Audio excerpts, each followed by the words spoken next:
vocês estão? Eu sou a professora Jéssica, de Matemática, e na nossa aula iremos trabalhar com um tema muito importante, que são as operações com os números inteiros. Para os professores que nos acompanham, essa aula é voltada para os sextos e sétimos anos da EJA. Trabalha com o eixo temático empreendedorismo e educação financeira. E o conteúdo são as operações com os números inteiros. O objetivo da aprendizagem é fazer observações sistemáticas de aspectos quantitativos e qualitativos da realidade, estabelecendo inter-relações entre eles, utilizando o conhecimento matemático. O objetivo da aula é resolver problemas que envolvam adição e subtração com números inteiros. E pessoal, não se esqueçam de apontar a câmera do seu celular para o QR Code que aparece na tela, para acessar a lista de presença, ok? Como falei, hoje vamos trabalhar com operações com números inteiros. Mas antes de começarmos, quero primeiro saber se por um acaso você se recorda de quem são os números inteiros. Eu espero que sim, mas se não se lembra, vem comigo que vamos juntos recordar. Observe o extrato de Joaquim, que aparece na tela. Qual é a diferença e a semelhança que você percebe entre os números? Todos eles parecem iguais? Muito bem, eles não são iguais.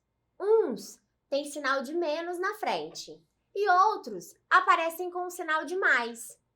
Esses números que aparecem são os números inteiros e hoje é com eles que nós vamos trabalhar.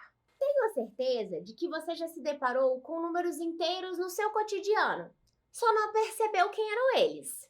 Por exemplo, quando na televisão um jornalista fala que em Domingos Martins a temperatura registrada foi de menos 2 graus Celsius e em Cariacica de 26 graus Celsius, o registro da temperatura em Domingos Martins indica ser abaixo de zero, portanto bastante frio. Já em Cariacica, percebemos que ela está mais quente e provavelmente calor. Assim, podemos ver os números inteiros em outras situações, como quando um gerente de um banco liga para o seu cliente e lhe informa que seu saldo se encontra negativo, ou seja, que ele utilizou todo o dinheiro que tinha na conta e passou a utilizar o dinheiro do banco, assim estando em dívida com o banco. Veja que os números inteiros que vocês já conhecem são aqueles números positivos e negativos. E o zero? Veja que eles não possuem partes fracionárias, ou seja, também não possuem vírgulas. Pois é, além dessas situações, existem muitas outras em que nós vamos utilizar os números inteiros. Agora, deixa eu te fazer uma pergunta.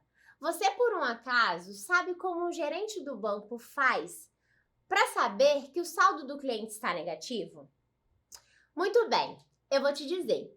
Para poder chegar ao valor do saldo do cliente, o gerente precisou realizar uma operação com valores da conta do seu cliente. E ele realizou uma operação de adição com os valores que tinha na conta. Vamos ver o que acontece se o cliente tinha R$ 15 em sua conta e pagou uma conta de 20? Vamos lá? O saldo da conta vai depender da soma do que tinha na conta com o que foi retirado. Portanto, nós precisamos obter o resultado de 15 mais menos 20. E para chegarmos a esse resultado, nós vamos observar na reta numérica. Veja, nós localizamos na origem da reta e contamos os espaços até o 15 para a direita, pois 15 é um número inteiro positivo. Agora que nós chegamos ao 15, nós contamos 20 espaços para a esquerda, pois o 20 é um número inteiro negativo. E então, vamos chegar à localização do menos 5. Como o menos 5 está ao lado esquerdo do zero, nosso resultado é um número negativo. Dessa forma, o saldo da conta é de menos R$ 5. Quando nós falamos de operações com os números inteiros, nós podemos pensar em como utilizamos valores de dinheiro. Nesse caso, sempre que tivermos na frente um sinal de mais, podemos associar com algo que temos, que ganhamos. E sempre que tivermos na frente de um número um sinal de menos, nós podemos associar com algo que devemos, que perdemos, que não temos. Assim, se eu quiser calcular o valor de menos 7 mais 4, eu posso pensar da seguinte forma. Se eu devo 7 e tenho 4, pagando 4, eu ainda vou continuar devendo 3. Então, menos 3 será o meu resultado. Agora, fazendo menos 8 mais 10, eu posso pensar que se devo 8 e tenho 10, eu vou conseguir pagar o 8 e vou continuar com 2. Então, o nosso resultado é mais 2, ou apenas 2. Agora, mais uma. Se eu quero somar mais 3 com mais 2, eu posso pensar no seguinte. Se eu tenho 3 e ganho mais 2, ganhei o total de 5. E o resultado será mais 5, ou só 5.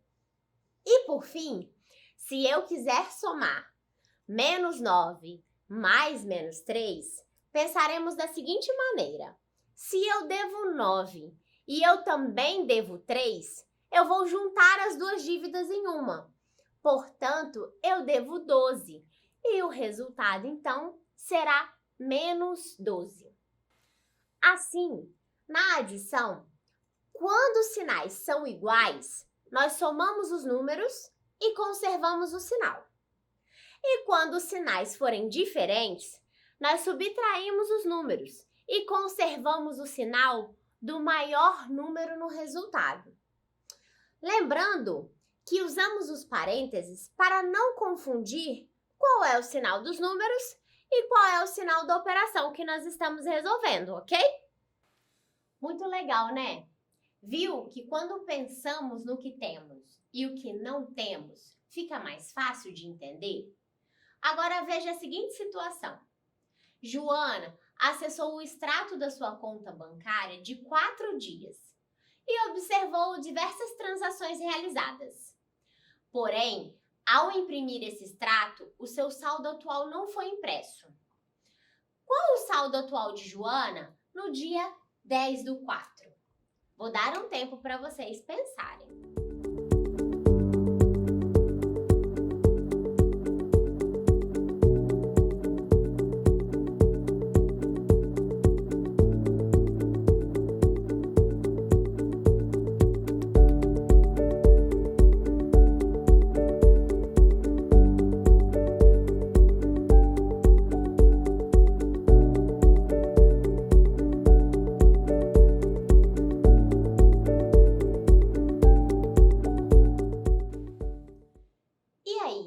Conseguiram calcular o saldo atual de Joana? Vamos juntos ver como podemos calcular esse saldo? Para calcular o saldo da conta de Joana, nós devemos somar todas as movimentações realizadas na conta bancária. Perceba que algumas movimentações aparecem com um sinal de mais na frente. Isso quer dizer que o valor foi creditado na conta. E outras movimentações aparecem com um sinal de menos na frente. E isso quer dizer que o valor foi retirado da conta. Agora vamos descobrir o saldo. A primeira conta que nós vamos realizar é a adição do valor do saldo anterior na conta com o valor do cheque compensado, no dia 7/4, que é aquele. O cheque compensado, ele é aquele que foi depositado na conta de outra pessoa em outro banco. E ele é descontado na conta da pessoa que pagou com o cheque. Logo, nós faremos 300 mais menos 135. Como vamos fazer uma adição com sinal diferente, vamos subtrair os números e conservar o sinal do maior número no resultado. Como 300 é o maior, o nosso resultado será positivo. Assim, 300 menos 135 é igual a mais 165. Agora, vamos somar o resultado encontrado com o valor depositado na conta de 563. Assim, faremos 165 mais 563. E como são números com sinais iguais, nós vamos somar os números e conservar o sinal. Logo, 165 mais 563 é igual a 728. Depois disso, nós vamos somar o resultado com o valor descontado para pagamento da fatura de cartão de crédito. Assim, faremos 128 mais menos 1020. E como nós vamos fazer uma adição com sinais diferentes, nós vamos subtrair os números e conservar o sinal do maior número no resultado. E como 1020 é o nosso maior número, nosso resultado será negativo. Assim, 1020 menos 728 é igual a menos 292. Por fim, nós vamos somar o resultado encontrado com o valor do pagamento da conta de luz. Logo, nós faremos menos 292 mais menos 123. E como são números com sinais iguais, nós vamos somar os números e conservar o sinal.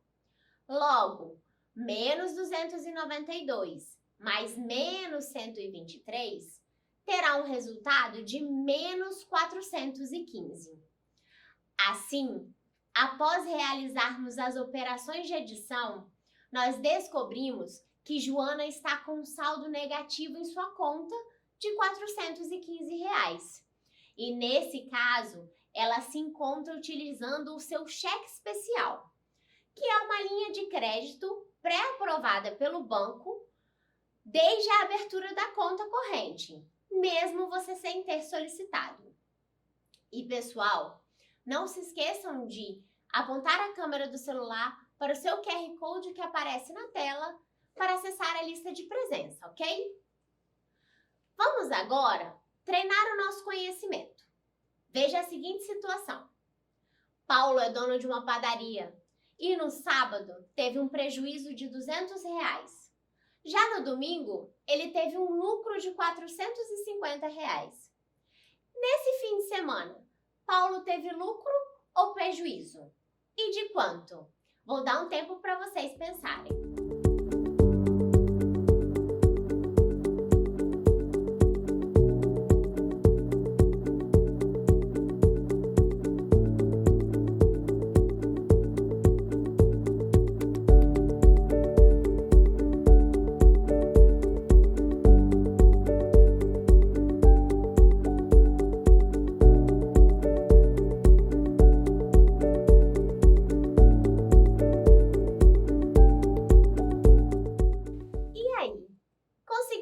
Descobrir se Paulo teve lucro ou prejuízo?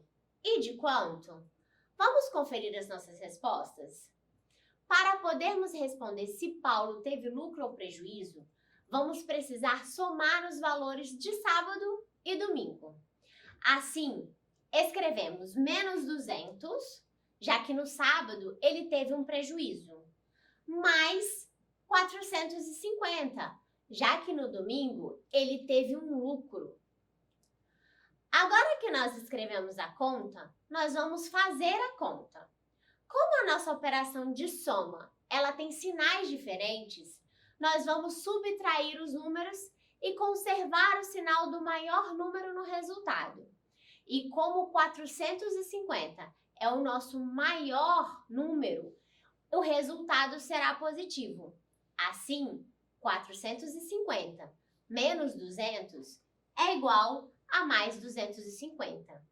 E como o nosso resultado foi positivo, Paulo teve um lucro de R$ 250 no final de semana. Bem, pessoal, estamos chegando ao final da aula. Mas antes, vamos retomar o que aprendemos hoje? Na aula de hoje, aprendemos que os números inteiros incluem os números positivos, negativos e o zero, excluindo os números decimais. Que os números negativos estão à esquerda do zero e os positivos estão à direita do zero na reta numérica. E que na adição, quando os sinais são iguais, somamos os números e conservamos o sinal. E quando os sinais são diferentes, subtraímos os números e conservamos o sinal do maior número. A nossa aula termina aqui e hoje aprendemos muitas coisas novas. Eu adorei conhecer algumas operações com os números inteiros e relembrar a importância deles. E que tal você compartilhar o que você aprendeu? Reflita sobre alguma situação do seu dia a dia em que você utilizou operações de adição com os números inteiros e compartilhe nas redes sociais usando hashtag Dever em Casa. É isso, pessoal. Espero vocês na próxima. Se cuidem e não se esqueçam, mesmo distantes, nós estamos juntos. Até mais!